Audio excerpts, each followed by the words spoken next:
Christian, deuxième bière de cette dégustation, c'est forcément une bière qui me parle, la Guldenberg, vu qu'on est sur l'IPA, sur l'amertume, sur le floral. Est-ce que tu peux nous en parler, nous dire un peu d'où elle vient, et puis après, j'ai hâte de la déguster.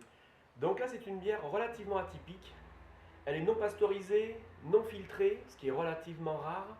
C'est une petite brasserie artisanale qui a repris une recette d'abbaye. Donc ça veut dire qu'on aura une bière assez complexe, qui aura beaucoup de goût et très houblonnée, donc on aura une belle amertume. D'accord, donc le fait qu'elle soit non pasteurisée, qu'est-ce que ça va apporter à la bière? Donc on va avoir beaucoup plus d'arômes justement que pour les bières qui sont pasteurisées. Ça correspond un petit peu au lait, le lait longue conservation qu'on a à peu près tous chez nous. C'est marrant ça. Et en fait, il n'y a pas d'étiquette sur cette bouteille ou il y en a une? Il y a une étiquette, mais on fait partie. Cette bière fait partie de ces bières qui étaient travaillées à l'ancienne où maintenant toutes les bouteilles sont standardisées, mais avant les brasseries avaient la bouteille longue, la petite grosse, la trapue. C'est joli, c'est original. Vous verrez, vous pourrez l'ouvrir en entier pour voir s'il y a quelque chose en dessous.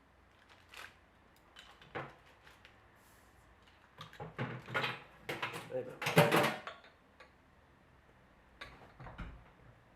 Ça dégueule, bien les bières comme ça. C'est les bières qui ont envie de sortir, qui ont envie de se montrer. Ben ça vient aussi du fait qu'elles ne soient pas pasteurisées. D'accord. En fait, Qui fait que les levures sont d'autant plus en action qu'elles n'ont pas été tuées ou que leurs propriétés n'ont pas été anéanties par la chauffe. Ok. Bon. Donc tu vois, les troubles, donc non filtrés, c'est normal. Donc ce qui rend la bière trouble là, c'est des résidus on va dire si elle a été grossièrement filtrée, pour faire simple. Donc tu as des résidus de levure, de houblon, de céréales. Donc c'est en plus une bière qui est refermentée en bouteille. Donc c'est pour ça qu'on, contrairement à la trappe Jubilaris où on est à 6 degrés, là on va être sur une bière qui va faire 8 degrés. Donc on aura plus de corps, on aura plus de matière, on aura plus de goût. Mais là, cette bière pourra, avec un plat chaud justement, de par son degré d'alcool, tenir un peu plus. Alors, en bouche. Ce qui est assez intéressant, c'est que je m'attendais à un nez d'IPA, et là on est loin des nez d'IPA en fait.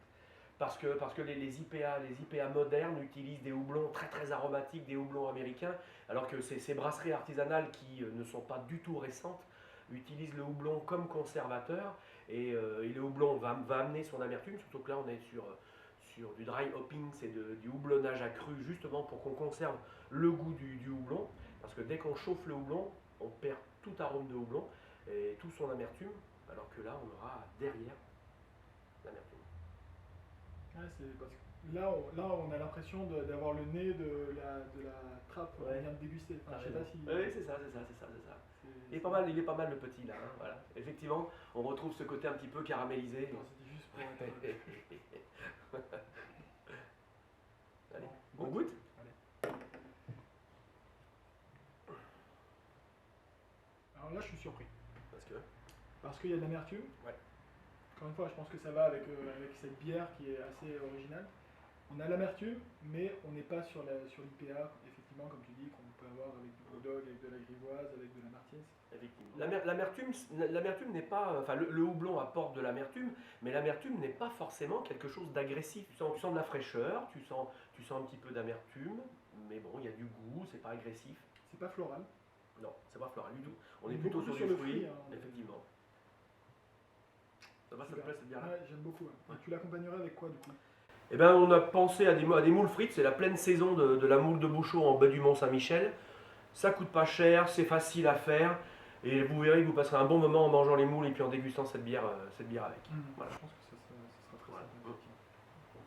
Bon, bonne dégustation.